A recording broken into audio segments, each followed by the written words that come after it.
What's going on, basketball fans? This is kind of an abrupt upload. I mean, I hate it when this happens. I finished recording the podcast yesterday, which will be uploaded. The audio version is still in the works. I was just editing it, and then I find out that there's this big news story that I wanted to give you guys my thoughts on. So I said instead of waiting for next week's episode, I'd rather just push it out to you guys now and in a YouTube exclusive video. So, the story that I want to talk about is how the Grizzlies have fired head coach David Fizdale a day after Marc Gasol was benched in the fourth quarter. So, I'm not going to read you guys the entire article, but basically what's going on here is the Grizzlies have not looked that great this season. First of all, Mike Conley is injured, and I believe also Chandler Parsons just recently got injured, so they've been littered with injuries to their star players. But at the same time, the Grizzlies have now lost 8 straight games, and in last night's game against the Brooklyn Nets, Marc Gasol was benched by head coach Dave Fizdale in the fourth quarter. Now, Marc Gasol was not happy about this, so he started, went to the media, started talking about, if you guys don't play me in the fourth, that means you don't value me and stuff like that. So then today we find out that the Grizzlies have fired head coach David Fizdale. Now, when I first heard this, I went directly to Instagram about this because I've been pretty big on Instagram lately, so follow me there at NBA Talk 100 so you get some latest updates and stuff. I don't know, I find it very convenient how you can post to Instagram and Twitter. I've been playing around with that recently, but besides the point, I went directly to Instagram and I said this was absolutely ridiculous how Coach Dave Fizdale was fired for literally nothing that was his fault. Like, it's not his fault that when you have 2 superstars, and Mike Conley and Marc Gasol on your team, and the team isn't producing. Like, you can't blame that on the coach that the personnel that he has to work with isn't getting the job done. Now, obviously, in the NBA, the easiest to move or the easiest to change is the coach. We saw it happen with Kevin McHale last year. Same thing's happening with David Fizdale. I kind of agreed with Kevin McHale last year because he completely lost the locker room. And Kevin McHale isn't that kind of guy where the players genuinely like him. He's mostly a guy who is an old school type of coach where he will coach his way. If the players like him, that's great. Then he'll have a great run. If not, he's kind of out of luck. But the thing about the Dave Fizdale that I really just found very frustrating with his firing was the fact that he's a very well-respected coach. He's first of all very well liked by players. He's been a part with players like LeBron, Dwayne Wade. He's been a part with these players, and both those players are big, high-status players, and they both love Coach Fizdale. So it really doesn't make any sense how he would lose the locker room. I don't think Coach Fizdale lost the locker room. I think what happened was that the Memphis Grizzlies upper management looked at the situation. They're on an 8-game losing streak. So who did they just lose to? So they've lost to the Rockets, the Bucks, the Pacers, the Rockets again, Portland, Dallas, Denver, and now Brooklyn. So they've lost to a lot of bad teams that they should be beating. But at the same time, if you just look at the roster, they don't even have a quality guy on their team. Like, that's where my confusion comes into play. That when you have 2 guys, Marc Gasol and Mike Conley is injured right now, which has always been the problem with Mike Conley. He's never been able to stay healthy. He's a great player when he's healthy, but when he's not healthy, he impacts the team so heavily that this team just was not the same anymore. But when you have these 2 guys on your squad and no one else, you can't blame that on the coach.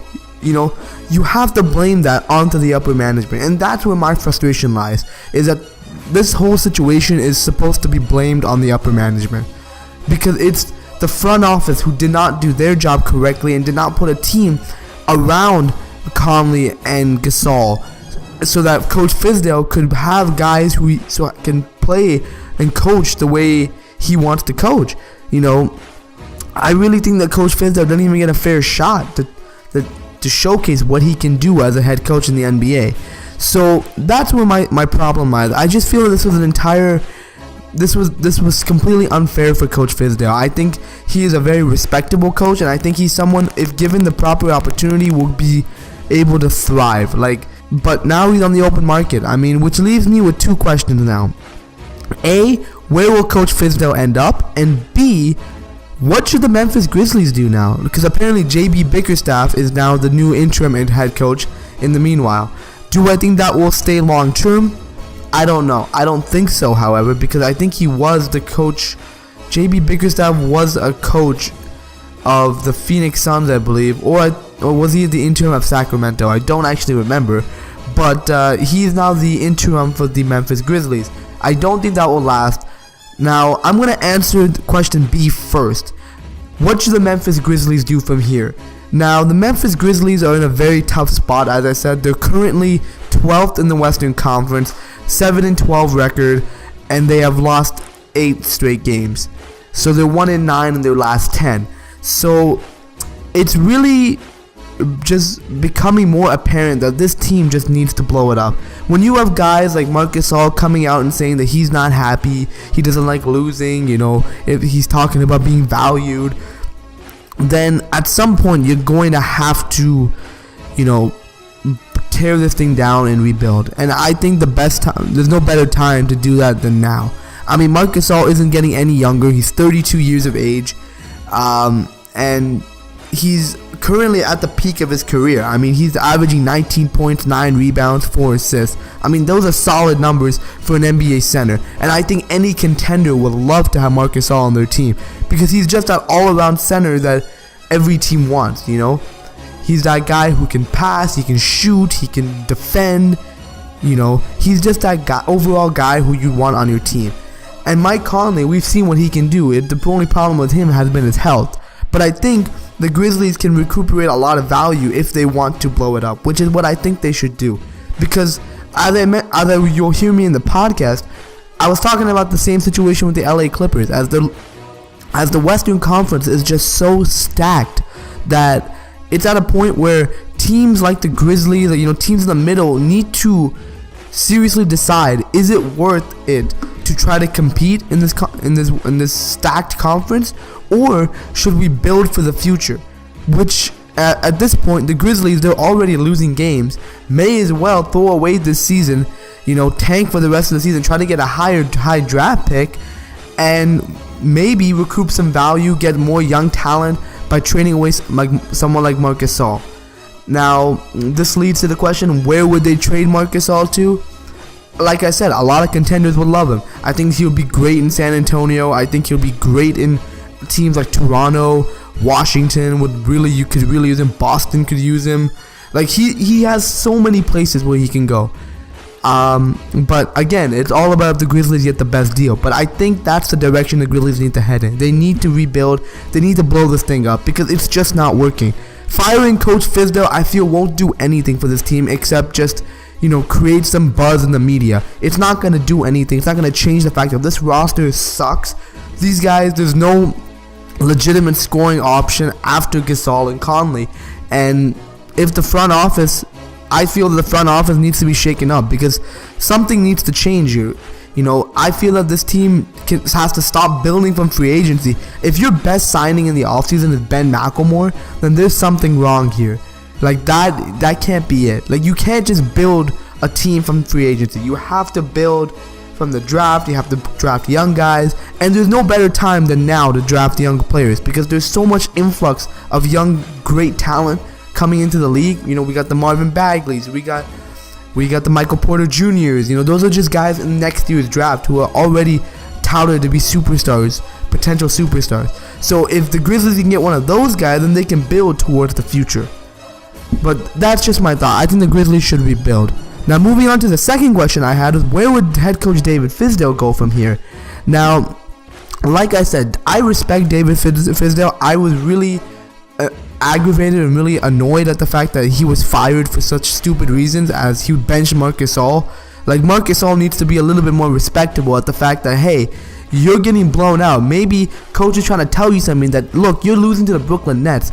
and you are our best player, maybe you should step it up. I mean, Marc Gasol, let's just see his stats over the last few games. I mean, he's been alright. I mean, 18-5 against the Brooklyn Nets, 15 points, 15 against Denver, 14. Like, he's been okay, but he hasn't been spectacular. He hasn't been the superstar Marc Gasol, the all-star.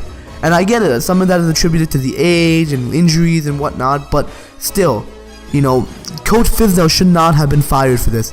If anything, I felt that either A, the front office needed to be shaken up, or B, Marc Gasol needed to be traded here, because this isn't right. Because he didn't do anything. Coach Fizdale didn't do anything out of line. He didn't do anything that was deserving or worthy of a firing. But it is what it is. But that doesn't mean that Coach Fizdale won't get another chance. And I do believe that he, in the right situation, could do wonders for any team looking for a new head coach. I've been saying it. Like, the Clippers are looking worse and worse. If they fire Doc Rivers, maybe the Clippers can jump on David Fizdale. Maybe if another coach gets fired, who was the recent coach who got fired? I believe it was Phoenix. Yeah, Phoenix fired Earl Watson. Yeah, Phoenix fired Earl Watson, a few weeks ago. If David Fizdale could be great, he's a player's coach. He can motivate those young guys. They're trying to lose anyways, so I think that would be a great fit. So there's a lot of destination. There's a lot of teams that could be looking for a coach like David Fizdale, because he's a player's coach. He's a smart mind. He's won championships, so he knows what it takes. But overall, man, this firing was just too big for me to keep in. I feel that he shouldn't have been fired. I feel that the Grizzlies are in some major trouble, and I just feel that they need an overall shakeup in the front office. They need to completely commit to a rebuild, and they need to start fresh, man. They gotta trade Gasol, and they just need to refresh, because at this point, when you lost 8 straight, this is how you are in November. Like, I'm afraid to see how this team will do by January if this trend keeps continuing. So we'll see what happens, man. But this is overall, I felt, was unfair to Coach Fizdale, but it's the reality of the league, man. It's a business. If everyone's expendable. But we'll see what happens. I'll keep you guys updated on the future of the Memphis Grizzlies. Anyways, guys, I hope you guys enjoyed that little short YouTube exclusive. If you want to remember, the podcast will be coming out maybe either a day after this, or it might be up already. I'll keep the links in the description just to let you guys know. So follow me on social media: Twitter at NBA Talk 100, Facebook.com/NBA Talk 100, and Instagram at NBA Talk 100. So follow me there for all the latest updates and my reactions and news when they come in, and also when I'm uploading a new episode. Also, subscribe to the podcast on all the various platforms. We are on iTunes, Stitcher Radio, Audio Boom, Google Play Music, and any other podcasting affiliation. Search us up. We are the NBA Talk Podcast, so subscribe there so you don't miss any of that great content. And as always, guys, I'm Hani from NBA Talk, and I'll see you all in the next episode of NBA Talk. Thank you all so much for watching.